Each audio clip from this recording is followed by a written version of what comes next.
रावण और कुबेर दोनों सगे भाई थे, तो फिर रावण असुर अर्थात राक्षस और कुबेर सुर अर्थात देव क्यों कहलाए? पौराणिक संदर्भों के अनुसार पुलत्स्य ऋषि ब्रह्मा के 10 मानस पुत्रों में से एक माने जाते हैं। इनकी गिनती सप्त ऋषियों और प्रजापतियों में की जाती है। विष्णु पुराण के अनुसार ब्रह्मा ने पुलत्स्य ऋषि को पुराणों का ज्ञान मनुष्यों में प्रसारित करने का आदेश दिया था। पुलत्स्य ऋषि के पुत्र विश्रवा ऋषि हुए, जो हवीरभु के गर्भ से उत्पन्न हुए थे। विश्रवा ऋषि की एक पत्नी इलबीड़ा से कुबेर और कैकसी के गर्भ से रावण, कुंभकर्ण, विभीषण और शूर्पणखा पैदा हुए थे। सुमाली विश्रवा के ससुर व रावण के नाना थे। विश्रवा की एक पत्नी माया भी थी, जिससे खर, दूषण और त्रिशिरा पैदा हुए थे और जिनका उल्लेख तुलसी की रामचरितमानस में मिलता है। 2 पौराणिक संदर्भ रावण की स्थिति को स्पष्ट करने के लिए जरूरी है। एक कथा के अनुसार भगवान विष्णु के दर्शन हेतु सनक, सनंदन आदि ऋषि बैकुंठ पधारे, परंतु भगवान विष्णु के द्वारपाल जय और विजय ने उन्हें प्रवेश देने से इनकार कर दिया। ऋषिगण अप्रसन्न हो गए और क्रोध में आकर जय विजय को शाप दे दिया कि तुम राक्षस हो जाओ। जय विजय ने प्रार्थना की, वह अपराध के लिए क्षमा मांगी। भगवान विष्णु ने भी ऋषियों से क्षमा करने को कहा। तब ऋषियों ने अपने शाप की तीव्रता कम की और कहा कि 3 जन्मों तक तो तुम्हें राक्षस योनि में रहना पड़ेगा और उसके बाद तुम पुनः इस पद पर प्रतिष्ठित हो सकोगे।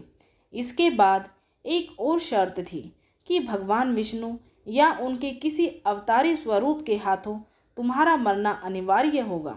यह शाप राक्षसराज लंकापति दशानन रावण के जन्म की आदि गाथा है। भगवान विष्णु के ये द्वारपाल पहले जन्म में हिरण्याक्ष व हिरण्यकशिपु राक्षसों के रूप में जन्मे। हिरण्याक्ष राक्षस बहुत शक्तिशाली था और उसने पृथ्वी को उठाकर पाताल लोक में पहुंचा दिया था। पृथ्वी की पवित्रता बहाल करने के लिए भगवान विष्णु को वाराह अवतार धारण करना पड़ा था। फिर विष्णु ने हिरण्याक्ष का वध कर पृथ्वी को मुक्त कराया था। हिरण्यकशिपु भी ताकतवर राक्षस था और उसने वरदान प्राप्त कर अत्याचार करना प्रारंभ कर दिया था। भगवान विष्णु द्वारा अपने भाई हिरण्याक्ष का वध करने की वजह से हिरण्यकशिपु विष्णु विरोधी था और अपने विष्णु भक्त पुत्र प्रहलाद को मरवाने के लिए भी उसने कोई कसर नहीं छोड़ी थी। फिर भगवान विष्णु ने नरसिंह अवतार धारण कर हिरण्यकशिपु का वध किया था। खंबे से नरसिंह भगवान का प्रकट होना ईश्वर की शाश्वत सर्वव्यापी उपस्थिति का ही प्रमाण है। त्रेता युग में ये दोनों भाई रावण और कुंभकर्ण के रूप में पैदा हुए और तीसरे जन्म में द्वापर युग में जब भगवान विष्णु ने श्री कृष्ण के रूप में जन्म लिया, तब ये दोनों शिशुपाल व दंतवक्त्र नाम के अनाचारी के रूप में पैदा हुए थे। इन दोनों का ही वध भगवान श्री कृष्ण के हाथों हुआ। त्रेता युग में रावण के अत्याचारों से सर्वत्र त्राही त्राही मची हुई थी। रावण का अत्यंत विकराल स्वरूप था और वह स्वभाव से क्रूर था। उसने सिद्धियों की प्राप्ति हेतु अनेक वर्षों तक तप किया और यहाँ तक कि उसने अपने सिर अग्नि में भेंट कर दिए थे। ब्रह्मा ने प्रसन्न होकर रावण को वर दिया कि दैत्य, दानव, यक्ष कोई भी तुम्हें परास्त नहीं कर सकेगा, परंतु इसमें नर और वानर को शुमार नहीं किया गया था। इसलिए नर रूप में भगवान श्री राम ने जन्म लिया, जिन्होंने वानरों की सहायता से लंका पर आक्रमण किया और रावण तथा उसके कुल का विनाश हुआ। प्रकांड पंडित एवं ज्ञाता होने के नाते रावण संभवतः यह जानता था कि श्री राम के रूप में भगवान विष्णु का अवतार हुआ है।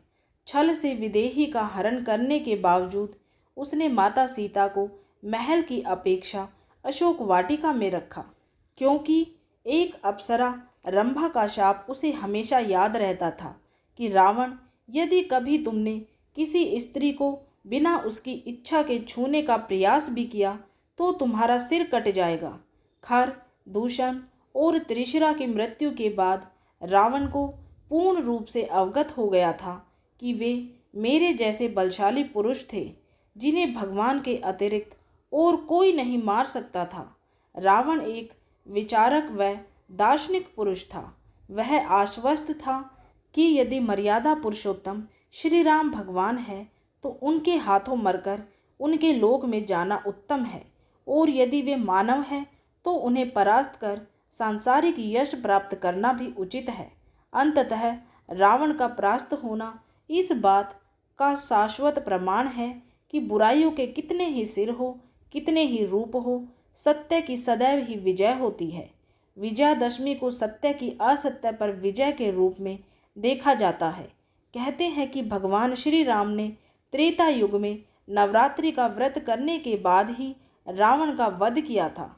पुलस्तः ऋषि के उत्कृष्ट कुल में जन्म लेने के बावजूद रावण का पराभव और अधोगति के अनेक कारणों में मुख्य रूप से दैविक एवं मायिक कारणों का उल्लेख किया जाता है। दैविक एवं प्रारब्ध से संबंधित कारणों में उन शापों की चर्चा की जाती है जिनकी वजह से उन्हें राक्षस योनि में पैदा होना पड़ा। माइक स्तर पर शक्तियों के दुरुपयोग ने उनके तपस्या से अर्जित ज्ञान को नष्ट कर दिया था। ब्राह्मण कुल में जन्म लेने के बावजूद अशुद्ध राक्षसी आचरण ने उन्हें पूरी तरह शराबोर कर दिया था, और हनुमान जी को अपने समक्ष पाकर भी रावण उन्हें पहचान नहीं सका था कि ये उसके आराध्य देव शिव जी के ही अवतार हैं।